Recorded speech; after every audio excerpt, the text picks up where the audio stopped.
কোন সেই 6টি গুণ যে গুণ একজন মুত্তাকি মানুষের মধ্যে অবশ্যই থাকতে হবে, এবং এই গুণগুলো আমাদেরকে কিয়ামতের ভয়াবহতম দিনে আল্লাহর কাছ থেকে মাগফিরাত এনে দিবে এবং জান্নাত নিশ্চিত করে দিবে।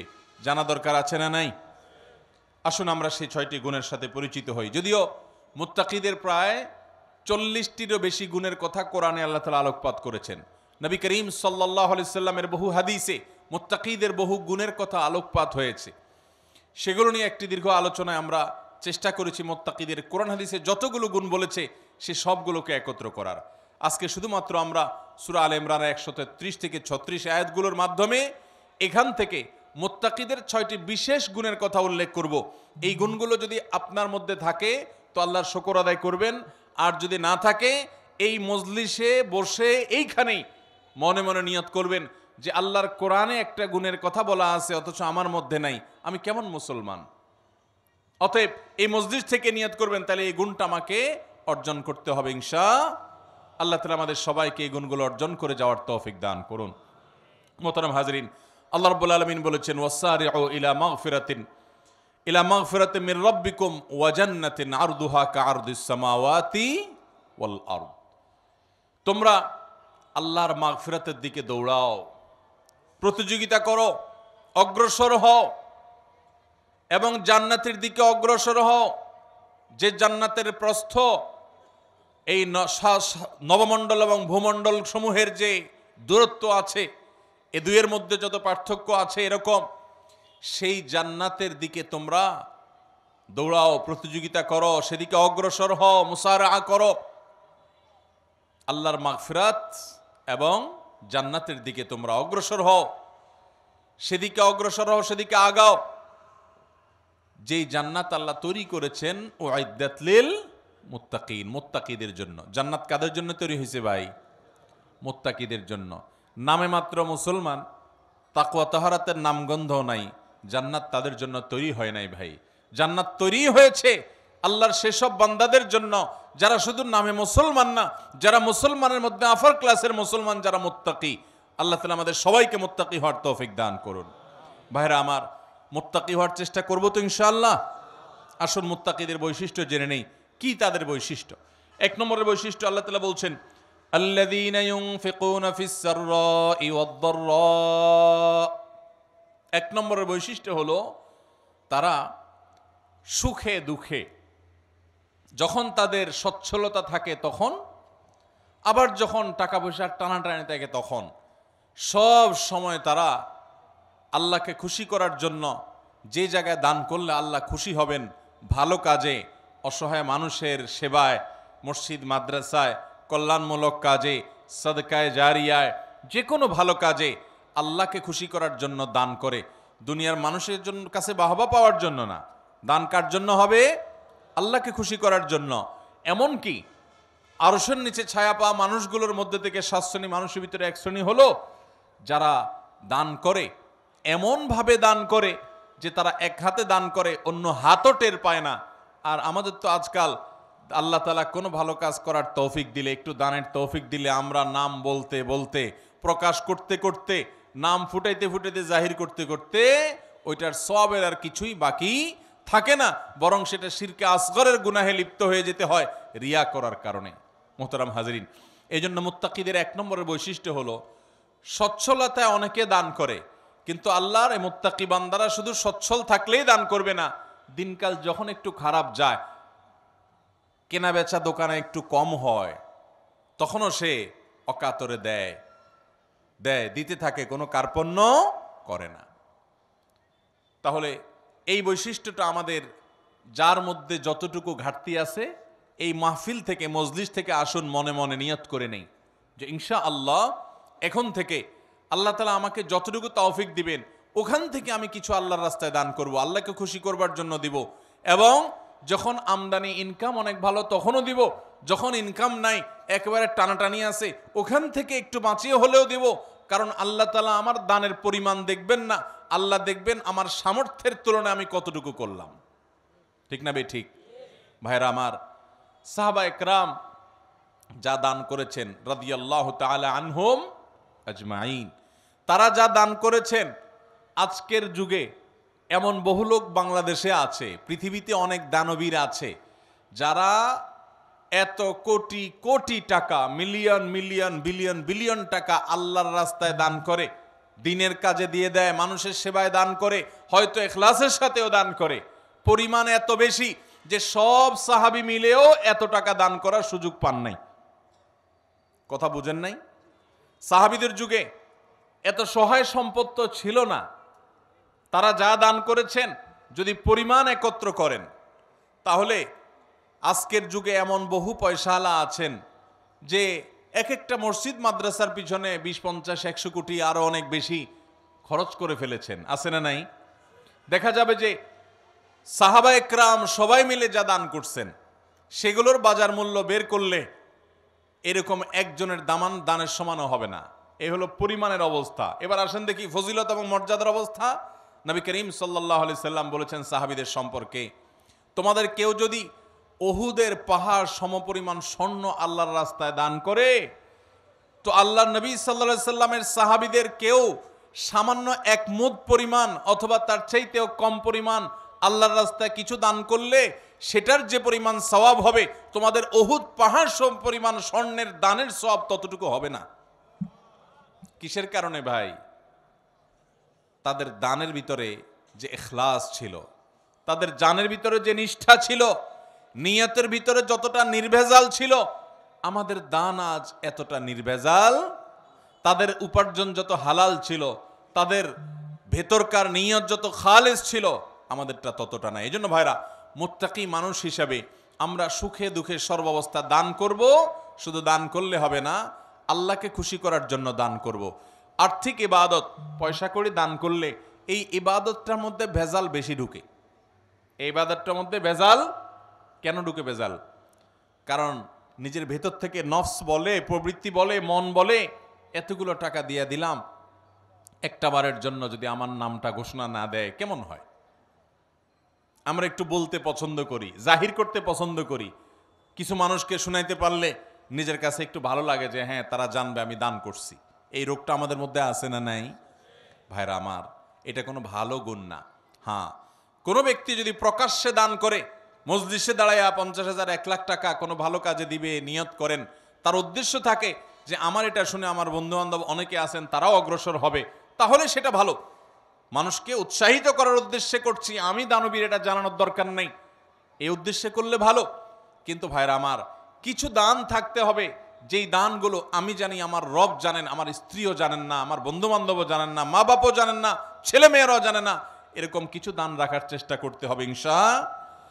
আপনি গোপনে গোপনে একজন গরিবকে নিয়মিত টাকা পয়সা দিয়ে যান, একটা গরিব ফ্যামিলিতে নিয়মিত কিছু চাল কিনে দেন, নিয়মিত কিছু ভালো কাজ করেন, একটা মাদ্রাসায় কিছু টাকা নিয়মিত দেন।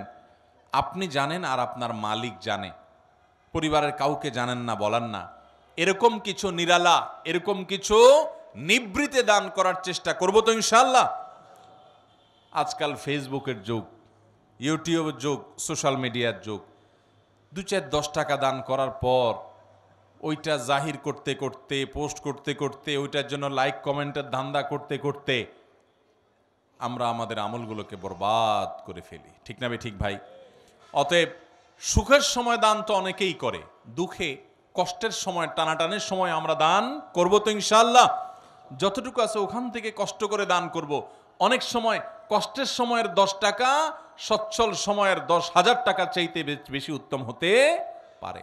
আল্লাহ দেখবেন যে আপনার আছেই 100 টাকা, সেখান থেকে আপনি 10 টাকা দিয়ে দিয়েছেন, আরেকজনের লক্ষ লক্ষ টাকা আছে, সেখান থেকে 10,000 দিছে।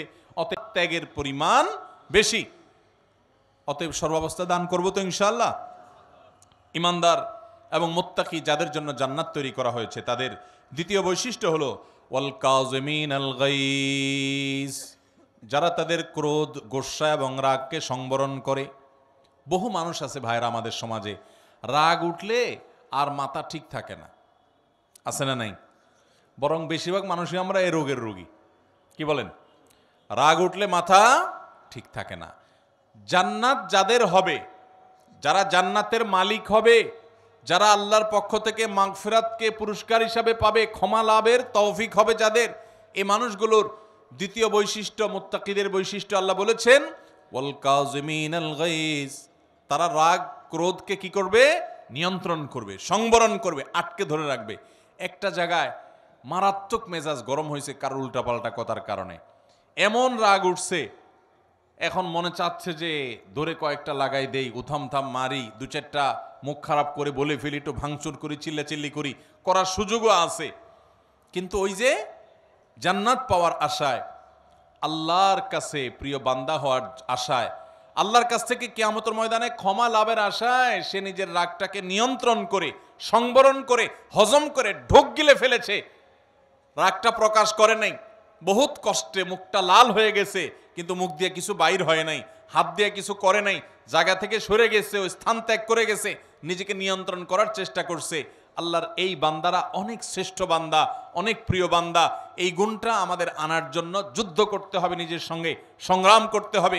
ঘরে ঘরে আজ অশান্তি, সমাজে সমাজে আজ অশান্তি, পরিবারে পরিবারে আজ অশান্তি। এই দোষটার কারণে, এই ত্রুটির কারণে।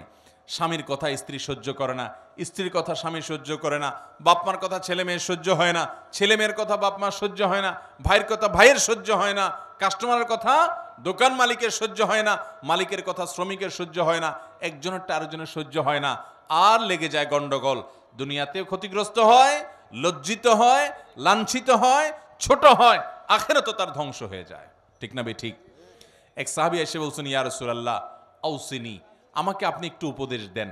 নবী করিম সাল্লাল্লাহু আলাইহি ওয়াসাল্লাম বলেছেন, লা তাগদাব, তোমার জন্য উপদেশ হলো তুমি রাগ করবা না। বলেন যে ইয়া রাসূলুল্লাহ এটা বুঝলাম, আরেকটা উপদেশ করেন। নবী করিম সাল্লাল্লাহু আলাইহি ওয়াসাল্লাম বলেছেন, দ্বিতীয় উপদেশও হলো রাগ করবা না। বলে ইয়া রাসূলুল্লাহ বুঝলাম, আরেকটা করেন। নবী করিম সাল্লাল্লাহু আলাইহি ওয়াসাল্লাম বলেছেন, লা তাগদাব, তৃতীয় উপদেশও তোমার জন্য একটাই, যে রাগ করবা না। এরপর নবী করিম সাল্লাল্লাহু আলাইহি ওয়াসাল্লাম বলেছেন একবার, লা তাগদাব ওয়ালাকাল জান্নাহ, রাগ করবা না, জান্নাত তোমার হবে। রাগ করবা না, জান্নাত তোমার হবে। বদরাগী বদমেজাজি ভাইয়েরা বোনেরা আমার, নিজেকে নিয়ন্ত্রণ করার চেষ্টা করব তো ইনশাআল্লাহ। মনে রাখবেন, রাগ আসলো আর ছেড়ে দিলেন যেখানে সেখানে, মাত্রা জ্ঞান রাখলেন না কার সামনে কোন জায়গায় কতটুকু রাগ ছাড়া যাবে, কতটুকু রাগ ছাড়লে আপনার মুখ খারাপ হবে না, আপনার দ্বারা আল্লাহর হারাম কাজ হবে না, গুনাহ হবে না, আল্লাহর সীমা লঙ্ঘন হবে না, সেই মাত্রা জ্ঞান রেখে পরিমাপ করে করে রাগ জাহির করতে হবে, নিজেকে নিয়ন্ত্রণ করতে হবে। নবী করিম সাল্লাল্লাহু আলাইহি ওয়াসাল্লাম বলেছেন, সবচেয়ে বড় বীর বাহাদুর হলো যে ব্যক্তি রাগের সময় নিজেকে নিয়ন্ত্রণ করতে পারে। অনেক শরীরে শক্তি আছে, এটা আসল বীরত্ব না, রাগের চোটে শরীরে আগুন ধরে গেছে, মাগার নিজেকে বহুত কষ্ট করে ঠান্ডা করে রাখছে। রাগ নিয়ন্ত্রণ করতে পারে না দেখে ওই জায়গা থেকে বের হয়ে গেছে, মোবাইলে রাগ উঠে গেছে দেখে মোবাইল কেটে বন্ধই করে দিছে, রাগ বেশি হয়ে গেছে দেখি দাঁড়ানো থেকে বসে গেছে, বসা থেকে শুয়ে গেছে, উজু করে নিয়েছে, তারপরেও নিজেকে কন্ট্রোলে রাখছে, রাগের কারণে পরিস্থিতি খারাপ হতে দেয় নাই। এই মানুষগুলো আল্লাহর প্রিয় বান্দা। আমরা চেষ্টা করব তো ইনশাআল্লাহ। দেখেন, জান্নাত যার তার জন্য না ভাই। বদমেজাজি হটমেজাজি রাগের চোটে যা তা বলেন, যা তা করেন, আপনার জন্য জান্নাত নয়। অতএব যুদ্ধ করব তো ইনশাআল্লাহ। শত সহস্র মামলা মোকদ্দমা, খুন, গন্ডগোল, ফাসাদ, মারামারি, এগুলো সব বন্ধ হয়ে যাবে যদি আমরা ইমানদাররা মুত্তাকিদের এই গুণটা অর্জন করি, ওয়াল কাযিমিনাল গাইস। চেষ্টা করব তো রাগ নিয়ন্ত্রণ করার ইনশাআল্লাহ। নাম্বার 3, ওয়াল আফিনা আনিন নাস। 3 নম্বর বৈশিষ্ট্য হলো এই মুত্তাকিদের জন্য, যাদেরকে আল্লাহ তাআলা মাগফিরাত পুরস্কার হিসাবে দিবেন। দুনিয়া থেকে মানুষ যাবে আখিরাতে ভয়ে নিজের অপরাধ পাপাচার নিয়ে পেরেশান থাকবে, আল্লাহ তাআলা বলবেন পুরস্কার নাও, পুরস্কার। পুরস্কার কি? তোমার সব গুনাহ মাফ করে দিলাম আর তোমার জন্য জান্নাত বরাদ্দ করে দিলাম। সেই বৈশিষ্ট্যগুলো অর্জন করতে পারলে, 6টা বৈশিষ্ট্য অর্জন করতে পারলে এই 2টি নিয়ামত পাওয়া যাবে ইনশাআল্লাহ। তার ভিতরে 3 নম্বর বৈশিষ্ট্য হলো ওয়াল আফিনা আনিন নাস, মানুষকে ক্ষমা করতে জানতে হবে। এটার জন্য একটা বড় কলিজা লাগে, এটার জন্য একটা বড় কলিজা লাগে। ছোট লোকরা এটা পারে না ভাই, ছোট মনের মানুষ, ছোট কলিজার মানুষ এটা পারে না। কি আমার সাথে এমন কথা বলল, এত বড় সাহস, এটা জীবনে ভোলা যায় না, আমি এটা কোনোভাবে ভুলতে পারবো না, না এটা আমার চোখের সামনে যেন না আসে। ঠিক আছে, রাগ যখন ওঠে, মাথা যখন হট মেজাজ হয়, তখন আপনার 1 দিন 2 দিন 3 দিন পর্যন্ত এরকম থাকতে পারে। শরীয়ত আপনাকে এতটুকু অনুমোদন করে, ঠিক আছে, রাগের চোটে মাথা গরম হয়ে 3 দিন আপনি এটা করতে পারেন। মাগার 3 দিনের জায়গায় 3 মাস হয়ে যাবে, 3 বছর হয়ে যাবে, আপনার রাগ একটু নিয়ন্ত্রণ হবে না, আপনি একটুও ক্ষমা করতে জানবেন না, তাহলে আপনি কোন মুখে আরশে আজিমের মালিকের কাছে কিয়ামতের দিন ক্ষমার আশা করেন? কথা বুঝাতে পারি নাই ভাই? আমরা আমাদের রব কিয়ামতের দিন ক্ষমা করুক চাই কি চাই না? যদি চাই তাহলে রবের গোলামদেরকেও ক্ষমা করা শিখতে হবে ইনশাআল্লাহ। ভাইরা আমার, কাউকে যদি আপনি ক্ষমা না করেন, তার উপর অনেক জেদ থাকে, অনেক ক্ষোভ থাকে, অনেক রাগ থাকে আপনার ভিতরে, তাতে কষ্ট আপনার হবে কি হবে না? আরেকজনের প্রতি জেদ ক্ষোভ রাগের কারণে ভিতরে নিজের জ্বালা পোড়া হয় না, কষ্ট হয় না? আর যদি মাফ করে দেন, মাফ করলে যারে মাফ করছেন তার উপকার হোক বা না হোক, আপনার নিজের উপকার হবে, সাথে সাথে আপনার মনটা দেখবেন পাতলা হয়ে গেছে, আপনার মনটা যেখানে হালকা হয়ে গেছে, নির্ভার হয়ে গেছে, মনের ভিতরে মনে হবে একটা পাথর ছিল, পাথরটা জগদ্দল পাথর যেন সরে গেছে। যদি মানুষকে ক্ষমা করতে জানেন, মানুষকে ক্ষমা করবো তো ইনশাআল্লাহ। অনেক মানুষ আছে খুব শক্ত, লোহার মতো শক্ত, ক্ষমা করতে জানে না, একবার রাগ হইলে তো হইল, আছে না নাই? এগুলো কোনো ভালো মানুষের, ভালো মুসলমানের, ভালো ব্যক্তির এবং মুত্তাকির বৈশিষ্ট্য হতে পারে। আমরা মানুষকে ক্ষমা করব। এখন কথা হলো, আমি ক্ষমা করলে ও বারবার উল্টাপাল্টা করে, ওর ক্ষতি করে। ভাইরা আমার, ও যদি নিজের ক্ষতি করে সে ক্ষতিগ্রস্ত হবে, কিন্তু আমি তো ক্ষমা করে আল্লাহর কাছ থেকে পুরস্কার পাবো। অতএব আমার লাভ না লাভ নাই, আমি তো আমার নিজের লাভ বুঝবো। পাগলেও নিজের লাভ বুঝে, কিন্তু আমরা নিজেরটা অনেক সময় লাভ বুঝি না। নিজের লস করে হলেও আরেকজনের উপকার করার চেষ্টা করি। আরে ভাই, তার সংশোধন যদি না হয়, আমার অধীনস্থ হলে তাকে আমি শাসন করব, জোর করব, জবরদস্তি করব, রাগ করব, নিয়ন্ত্রিত রাগ, যে রাগের ভিতরে কটু কথা থাকবে না, বিশ্রী কথা থাকবে না, গালমন্দ থাকবে না, জুলুম থাকবে না, সেরকম রাগ করব অধীনস্থ হলে। কিন্তু সেটাও নিয়ন্ত্রিত রাগ হতে হবে। আর মনে রাখতে হবে, ক্ষমা করতে জানলে আল্লাহ ক্ষমা করবেন ইনশাআল্লাহ। কোন এক সালাফ, তার অধীনস্থ বারবার একই ভুল করে, বারবার একই ভুল করে, তো এতবার একই ভুল করার কারণে উনি রাগ হয়ে বলছেন, তোমাকে কতবার আর ক্ষমা করবো এই একটা ভুলের কারণে? তখন সে কানে কানে ওনাকে বলছেন, কিয়ামতের ময়দানে আল্লাহর কাছে দুনিয়াতে একই পাপ যতবার করার পরও মাপের আশা রাখেন, আমাকে ততবার করলেই হবে। আল্লাহ তাআলা আমাদেরকে মানুষকে ক্ষমা করার মতো উদার মন মানসিকতা লালন করার তৌফিক দান করুন। তাহলে মুত্তাকিদের 3 নম্বর বৈশিষ্ট্য হলো ওয়াল আফিনা আনিন নাস, যারা মানুষকে ক্ষমা করে। 4 নম্বর হলো ওয়াল্লাহু ইউহিব্বুল মুহসিনিন, আল্লাহ তাআলা ইহসানকারীদেরকে ভালোবাসেন। অর্থাৎ এটাও মুত্তাকিদের একটা বৈশিষ্ট্য হবে যে তারা ইহসান করবে। ইহসান মানে যে কোনো ভালো কাজ করবে, আল্লাহর বান্দাদের প্রতি অনুগ্রহ করবে, পরোপকারী হবে, মানুষের উপকার করবে। ভাইরা আমার, ডক্টর খন্দকার আব্দুল্লাহ জাহাঙ্গীর রাহিমাহুল্লাহ এদেশে ক্ষণজন্মা একজন আলেমে দ্বীন ছিলেন, ইসলাম বিশ্ববিদ্যালয় কুষ্টিয়ার হাদিসের প্রফেসর ছিলেন, বহু গ্রন্থ এর রচয়িতা ছিলেন। স্যার রাহিমাহুল্লাহ বলেছেন যে আল্লাহ তাআলা আমাকে কোরআন হাদিসের যতটুকু ইলম দিয়েছেন, দেশে বিদেশে বিভিন্ন ইউনিভার্সিটিতে মাদ্রাসায় দীর্ঘকাল পড়াশোনা করে, শিক্ষকতা করে, ইউনিভার্সিটিতে হাদিস পড়ায় যতটুকু আমি কোরআন হাদিস এবং ইসলামের বই পুস্তক পড়ে ইলম অর্জন করেছি, আমি বুঝেছি গোটা ইসলামের জিস্ট 2টা কথা। তার একটা হলো আল্লাহর প্রতি ঈমান আনার পর এবং আল্লাহর মৌলিক মোটা মোটা ফরজ বিধানগুলো মানার পর আল্লাহর জমিনে যে আমলটাতে আল্লাহ সবচেয়ে বেশি খুশি হন, সেটা হলো কোনো মানুষ যখন কোনো মানুষের উপকার করে। আর দ্বিতীয় কথা যেটা শুনলাম, বুঝলাম কোরআন হাদিস থেকে, সেটা হলো যে কুফরির পর, বড় বড় কবিরা গুনাহগুলোর পর আল্লাহ সবচেয়ে বেশি নাখুশ হন, অসন্তুষ্ট হন বান্দা যখন আরেকজনের ক্ষতি করে, ক্ষতি করার চেষ্টা করে, পিছে লাগালাগি করে। ভাইরা, এই রোগটা, মানুষের পিছে লাগার রোগটা আমাদের মধ্যে আছে না নাই? আছে। অযথা দেখবেন মহিলাদের মধ্যে রোগ আছে, দোকানদারদের মধ্যে রোগ আছে, রাজনীতিবিদদের মধ্যে রোগ আছে, হুজুরদের মধ্যে রোগ আছে, সাধারণ মানুষের মধ্যে রোগ আছে, যে পিছে লাগ, এর গোষ্ঠী উদ্ধার কর, আছে না নাই? ইমানদার কারোর পিছে লাগবে না ভাই। ইমানদার নিজের চরকায় তেল দিবে। আমার কি হবে কিয়ামতের ময়দানে আমি জানি না। জীবনে 4 রাকাত নামাজ ঠিকমতো নামাজ পড়ে, মনোযোগের সাথে, খুশুখুশুর সাথে পড়ে আল্লাহর কাছে পেশ করার মতো রেডি করতে পারি নাই, কত ত্রুটি, কত মনোযোগ কোন দিক চলে যায়। সেখানে আমি সারা দুনিয়ার মানুষকে নিয়ে লাগবো, আমার নিজের কি হবে সেই চিন্তা করবে, সেই সাথে অন্যের ইসলাহ করব, মানুষের ক্ষতি করার উদ্দেশ্যে, ছিদ্র বের করার উদ্দেশ্যে, দোষ ধরার উদ্দেশ্যে পিছনে লাগালাগি করা, ধর্মের নামে, ইসলামের নামে আমরা অনেক সময় এক গ্রুপ আরেক গ্রুপের বিরুদ্ধে লাগি কি লাগি না ভাইরা, ফেসবুকে, সোশ্যাল মিডিয়াতে, অনলাইনে, অফলাইনে। তো ইমানদার এটা করবে না। ইমানদার পরোপকারী হবে, মানুষের কল্যাণকামী হবে, ইহসান করবে এবং যে কোনো ভালো কাজ পাইলেই সেটা করার চেষ্টা করবে। আল্লাহু ইউহিব্বুল মুহসিনিন। 5 নম্বর বৈশিষ্ট্য হলো ওয়াল্লাযীনা ইযা ফাআলু ফাহিশাতান আও যালামু আনফুসাহুম যাকারুল্লাহ। যারা কোনো অশ্লীল, অন্যায়, জেনা, ব্যভিচার, অপরাধমূলক যে কোনো কর্মকাণ্ড, কোন একটা গুনাহের কাজ করে ফেলেছে, কারো গীবত করে ফেলেছে, কাউকে কষ্ট দিয়ে ফেলেছে, বা কোনো একটা গুনাহ করে ফেলেছে, ওয়াল্লাযীনা ইযা ফাআলু ফাহিশাতান আও যালামু আনফুসাহুম, অথবা নিজের প্রতি নিজে অবিচার করেছে।